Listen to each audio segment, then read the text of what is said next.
Alors effectivement, vous avez tous les posters là, des tourbières. Je vais vous parler de ces milieux un peu particuliers.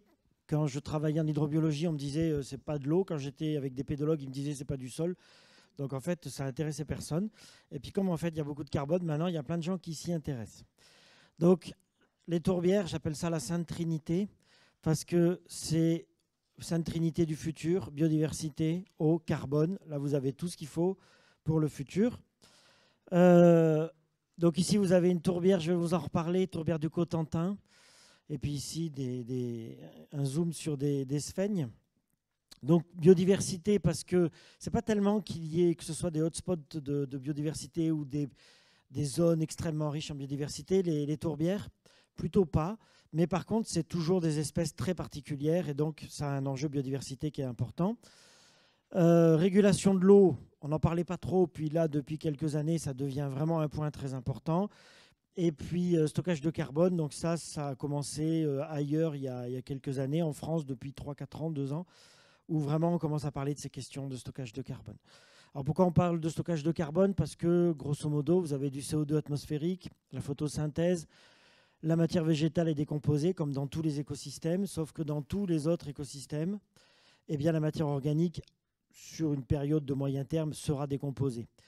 Et ce n'est pas le cas pour le pétrole, pour le charbon et pour la tourbe. Alors pétrole-charbon, il n'y en a plus en fabrication actuellement. Mais par contre, la tourbe, sa caractéristique, c'est que 10% ne va pas se décomposer. Et comme les 10% ne se décomposent pas, à partir du moment où vous avez une accumulation, eh bien, vous avez la surface du sol qui monte parce qu'il y a une accumulation. Des fois, j'entends dire qu'il y a de l'accumulation de carbone dans les prairies. Oui, c'est possible à court terme. Mais s'il y avait vraiment, vraiment de l'accumulation de carbone dans les prairies, bah, votre prairie, elle finirait par monter. Hein. Donc quand vous aurez 2 mètres de tourbe sous la prairie, vous direz c'est plus une prairie, c'est une tourbière. Et en tout cas, le système tourbeux, y compris les mangroves, c'est le seul système qui réellement fixe du carbone. Et comme on a à peu près 3 tonnes de carbone, c'est pas très productif une tourbière, et qu'on a 10% qui est fixé, ben on va être autour de 0,3 tonnes, 300 kg à peu près, 200, 500 kg de carbone fixé. Alors à l'échelle du globe, c'est de plus en plus connu maintenant. Quand on montrait cette diapo avant, c'était pas connu, mais maintenant tout le monde sait ça.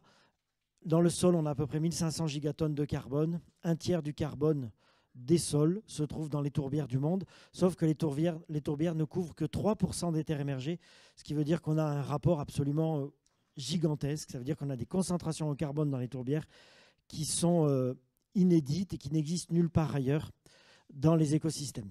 Ici, vous avez une carotte qu'on a fait il n'y a pas très longtemps. Je ne sais plus où c'était, je crois que c'était dans les Pyrénées. Et puis, vous voyez, là, on est à 3 mètres et cette longue carotte. Donc, vous savez hein, que dans l'atmosphère, il y a 750 gigatonnes, dans la biomasse, 500 à 600 gigatonnes, ce qui veut dire que, vous voyez, quand vous êtes dans les tourbières à 300, 500, on ne sait pas encore trop comment il faut compter parce qu'il y en a plein qui ne sont pas bien évalués. On est sur des ordres de grandeur en tourbière qui sont absolument gigantesques. Par contre, ce sont des systèmes très menacés parce que ce sont des zones humides. Ce sont des zones humides et si vous faites baisser le niveau de l'eau, eh bien, la décomposition microbienne repart. Et comme cette décomposition repart en surface, dans la partie où il n'y a pas l'eau, eh bien, il y a tout ce carbone qui a été accumulé depuis des millénaires qui va repartir beaucoup plus vite dans l'atmosphère.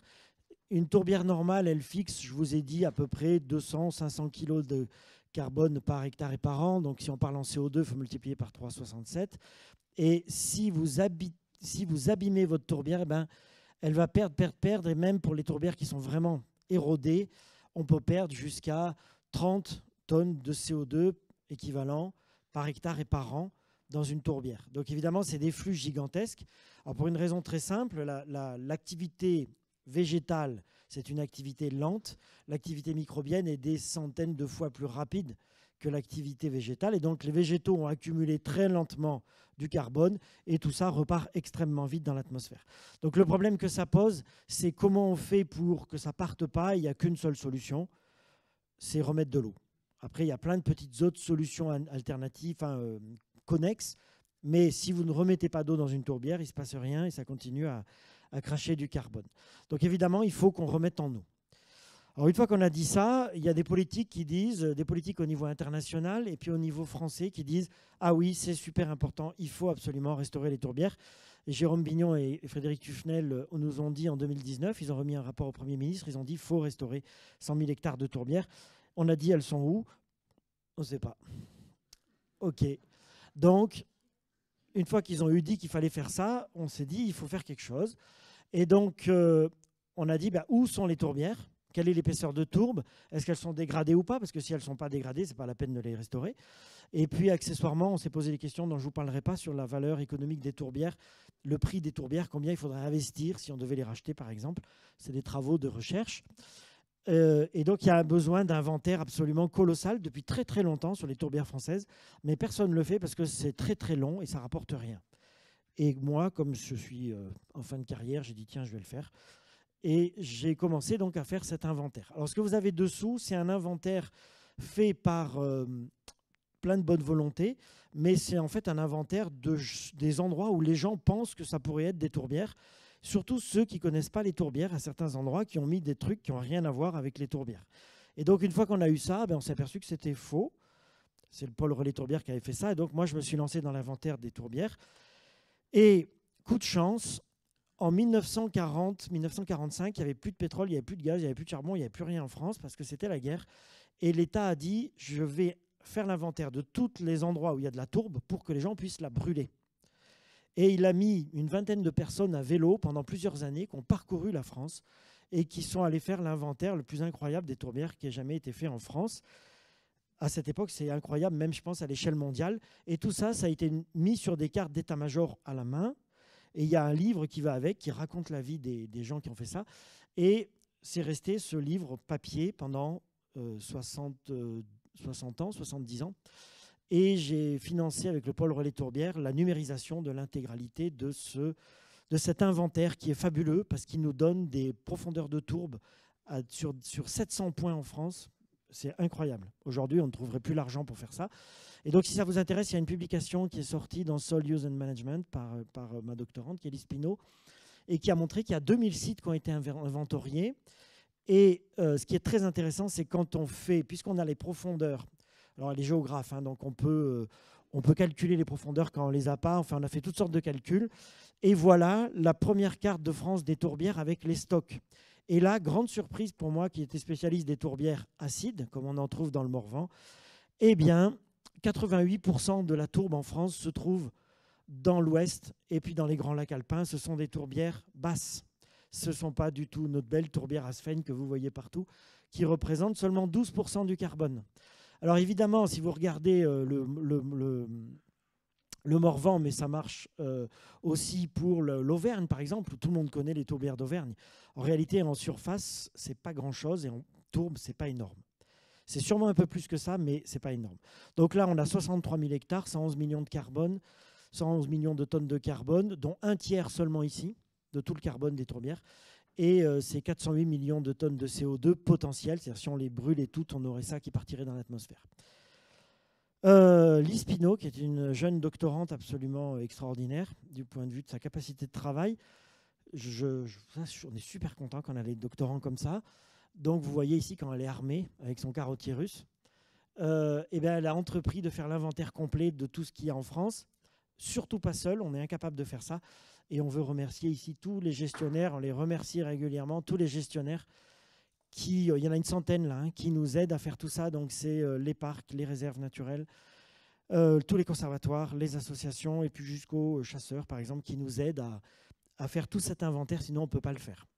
Alors ici vous l'avez, ça sortira j'espère dans quelques temps.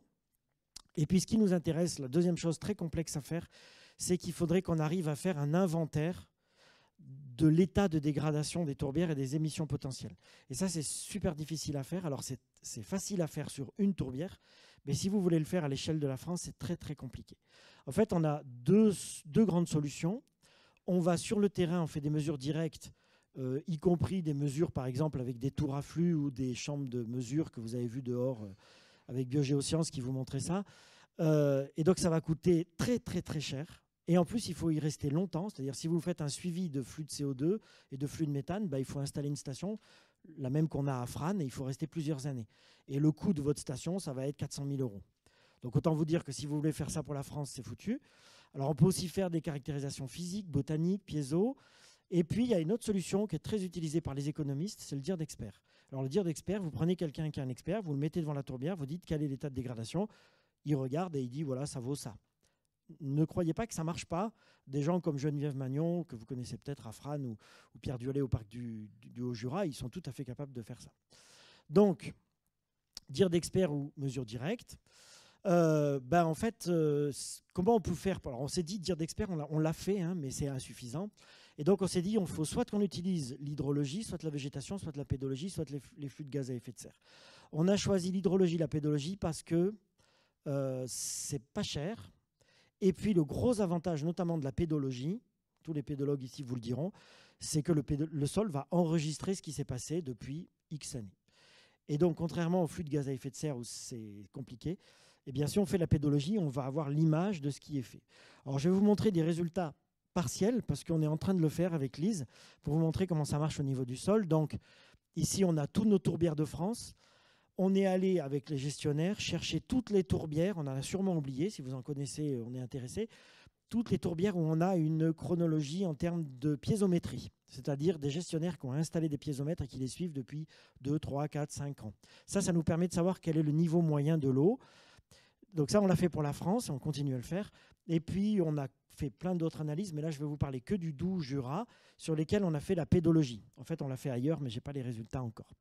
Et là, on se dit, on va essayer de faire une typologie des tourbières, essayer de les séparer, leur état de dégradation, scientifiquement. Alors ici, je vous mets la nappe d'eau comme descripteur.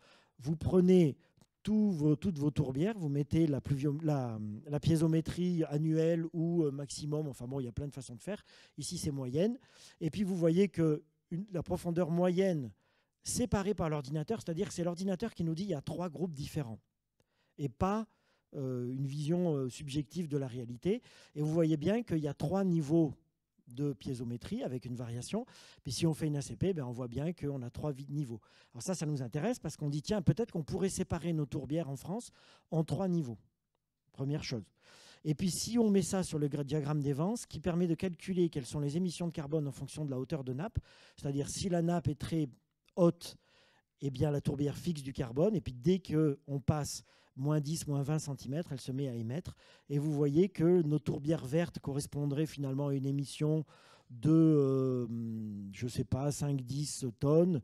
Non, je dis des bêtises. Là, on est dans la profondeur, donc à 10-20 cm, en fait, on aurait des émissions assez faibles. Puis si on est dans le rouge, vous voyez, on a des émissions très fortes. Ça, c'est la première chose. Puis la deuxième chose, c'est la pédologie. Et là, on s'est dit, voilà, ce qu'on va faire, c'est qu'on va prélever à 25, à 50, à 75, 100, 150, 200, etc.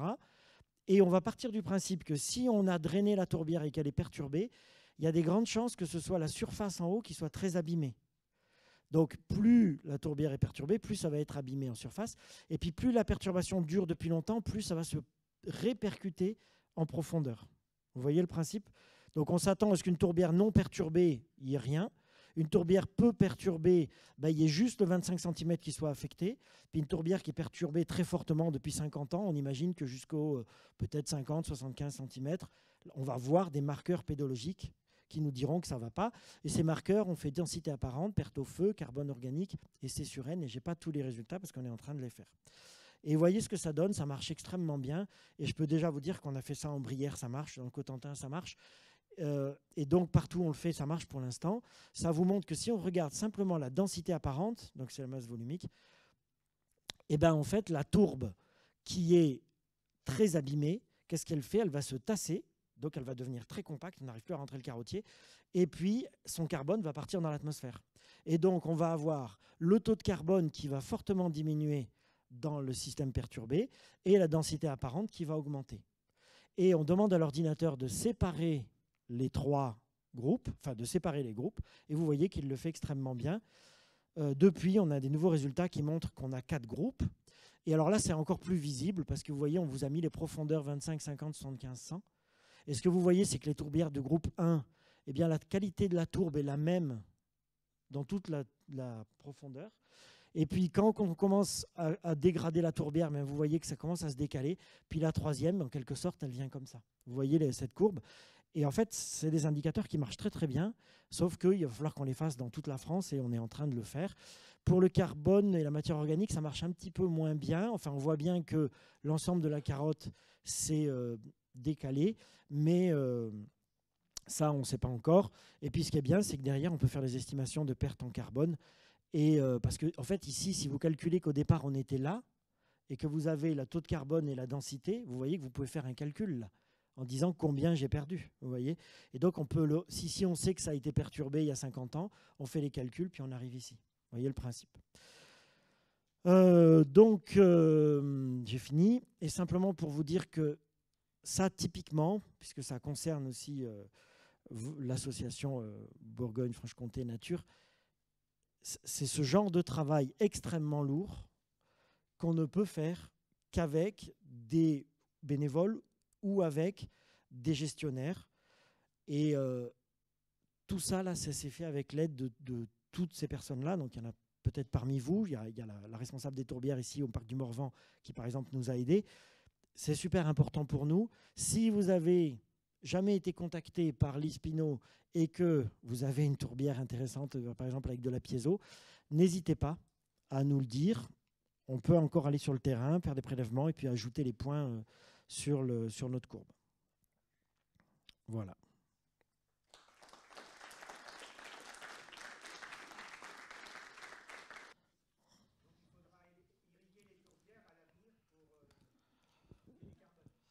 Alors en fait, toutes les restaurations passent par une remise en eau, mais après il y a plein de travaux annexes qui sont faits par les gens qui connaissent bien ça. Le Live Tourbière du Jura, ils sont spécialistes.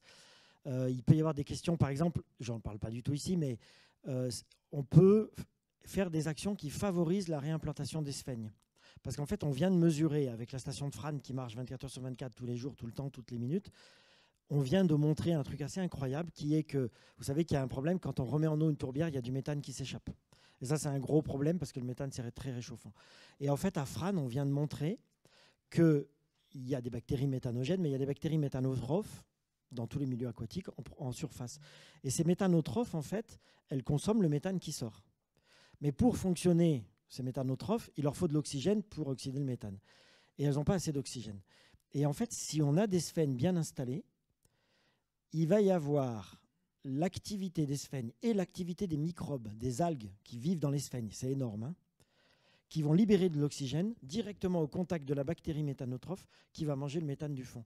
Ce qui veut dire qu'on a une courbe d'émission du méthane dans la tourbière qui est fonction de la lumière, ce qui est complètement bizarre.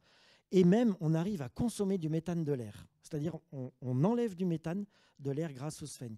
Et ça nous incite à dire, remettre en eau, on ne peut pas faire autrement, enfin, c'est le minimum. Mais il y a plein de petits trucs à faire derrière qui sont très importants, et notamment travailler sur la végétation.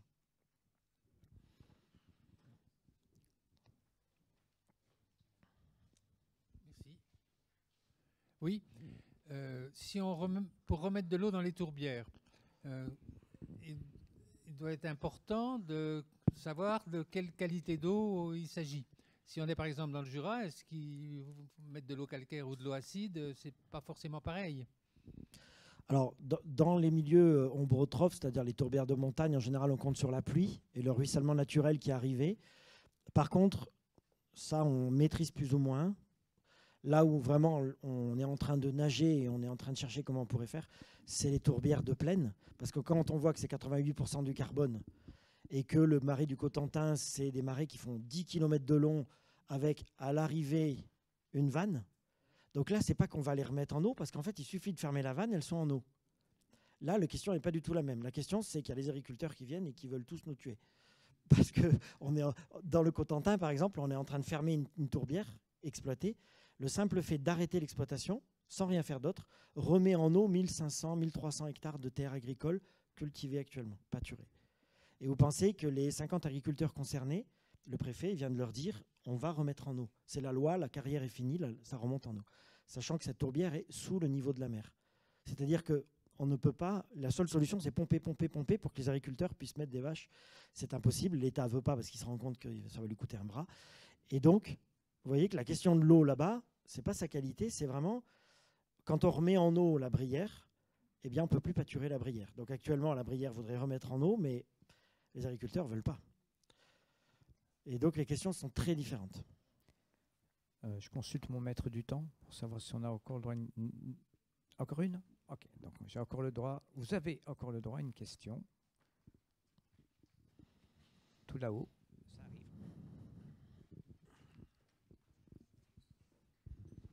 Est-ce que le changement climatique a une influence sur les tourbières? Sont-elles affectées par l'élévation de la température? Alors, le changement climatique a une influence catastrophique sur les tourbières. C'est la raison pour laquelle on plaide, du point de vue du mécanisme économique, on pourrait faire quelque chose de compliqué ou quelque chose de simple. Et moi, je plaide pour qu'on fasse quelque chose de tellement simple, peut-être comme les Suisses, mais peut-être pas aussi simple. Les Suisses, c'est ils payent point. Ils ne regardent rien, ils payent.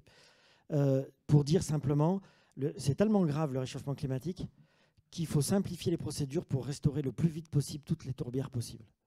Parce qu'effectivement, même les tourbières du Jura sont à la limite d'être condamnées. Les tourbières du Morvan sont condamnées, le Massif central est très largement en très grande difficulté. Rappelez-vous qu'en 2050, Lyon a le climat de Madrid. Quelles que soient les mesures prises en compte à l'échelle mondiale, Lyon est à Madrid en 2050, Paris est à Istanbul en 2050. Donc vous voyez que les tourbières, ça ne marche plus. Et donc pour reculer ça, il faut les remettre en eau le plus vite possible. Sachant qu'à mon avis, elles sont très très mal parties, sauf celles qui sont vraiment protégées, mais ça va être difficile. Bon, c'est sur ces notes joyeuses qu'on va passer à l'exposé suivant. Merci de me laisser ça sur les bras.